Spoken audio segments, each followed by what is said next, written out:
আসসালামু আলাইকুম সবাইকে। আজকে যখন আমরা বাইক চালিয়ে যাচ্ছিলাম তখন দেখলাম রাস্তার পাশে একজন অসহায় বাবা ডিজিটাল পাল্লা নিয়ে বসেছিল।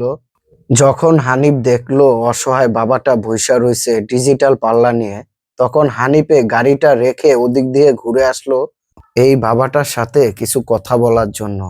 বাবাটাকে জিজ্ঞেস করলো আপনার ফ্যামিলিতে কে কে আছে। তখনই সেই বাবা বলল পৃথিবীতে শুধুমাত্র তার ছেলে আর সে আছে। তখন হানিফ জিজ্ঞেস করলো আপনার ওয়াইফ নাই? তখন সে বলল আমার ওয়াইফ নেই, সে মারা গেছে। হানিফ তাকে বলল আপনার স্ত্রী তো মারা গেছে, আপনার মা বাবা নাই?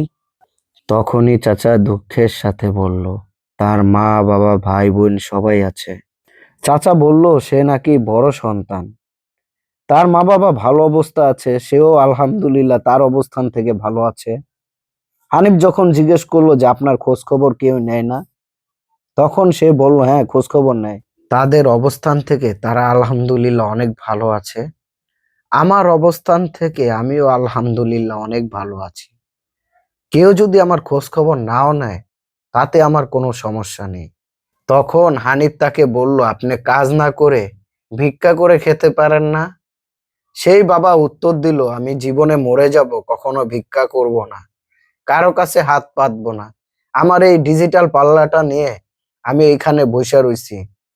কারো যদি মন চায় পাল্লা দিয়ে মেপে, কেউ 2 টাকা দেয়, কেউ 5 টাকা দেয়, কেউ 10 টাকা দেয়। হানিফ তাকে বলল যে আমরা যে ওজন মাপলাম আমরা যদি টাকা না দিই? তখন চাচা উত্তর দিল আপনি যদি টাকা না দেন তাতে আমার কোনো সমস্যা নেই, আমি মনে করব যে আমার ছেলে ওজন মেপে আমাকে টাকা না দিয়ে চলে গেছে। হানিফ চাচাকে জিজ্ঞেস করলো চাচা আপনার ওজন কত? চাচা তাকে বলল যে আমার ওজন সর্বোচ্চ গেলে 57 কেজি, অথবা 57 কেজি 500 গ্রাম হতে পারে। হানিফ তাকে বলল আপনার ওজন যদি 57 কেজি হয় তাহলে প্রতি কেজিতে আপনি 500 টাকা করে পাবেন।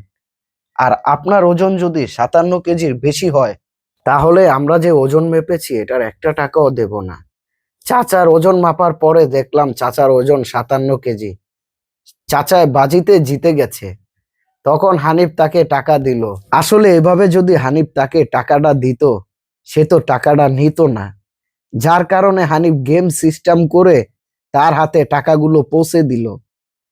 এই চাচা যখন টাকাগুলো হাতে পেল সে এতটা খুশি হলো বলার বাইরে। আসলে মানুষের পাশে যখন দাঁড়ানো যায় তখন অন্যরকম একটা আনন্দ পাওয়া যায়, যা আসলে ড্রিম বাইকার হানিফকে না দেখলে বুঝতে পারতাম না।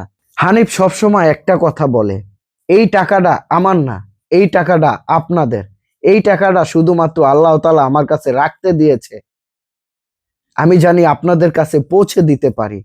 আপনারা কখনো যদি কোনো মানুষকে দান করে থাকেন আর সেই দান পাওয়ার পরে ওই মানুষটা দোয়া করবে, এ মহান আল্লাহ তাআলা, যেই লোকটা আমাকে দান করেছে সেই মানুষটাকে তুমি সুস্থ রাখো, ভালো রাখো, বেশি বেশি দান করা তৌফিক দান করো। চাচার হাতে যখন হানিফ টাকাগুলো বুঝিয়ে দিল তখন চাচা দোয়া করলো আমি দোয়া করি আমাকে যে দান করেছেন মহান আল্লাহ তাআলা জানি এই দানের উসিলায় এর চেয়ে বেশি দান করার তৌফিক দান করে। আল্লাহ তাআলা জানি আপনার শরীরটা সুস্থ রাখে, এই দোয়াই করি। আরেকটা কথা বলে যাই, এই ভিডিওর মাধ্যমে যদি কোনো ভুল কথা বলে থাকি আমাকে ক্ষমার দৃষ্টিতে দেখবেন। আসসালামু আলাইকুম সবাইকে।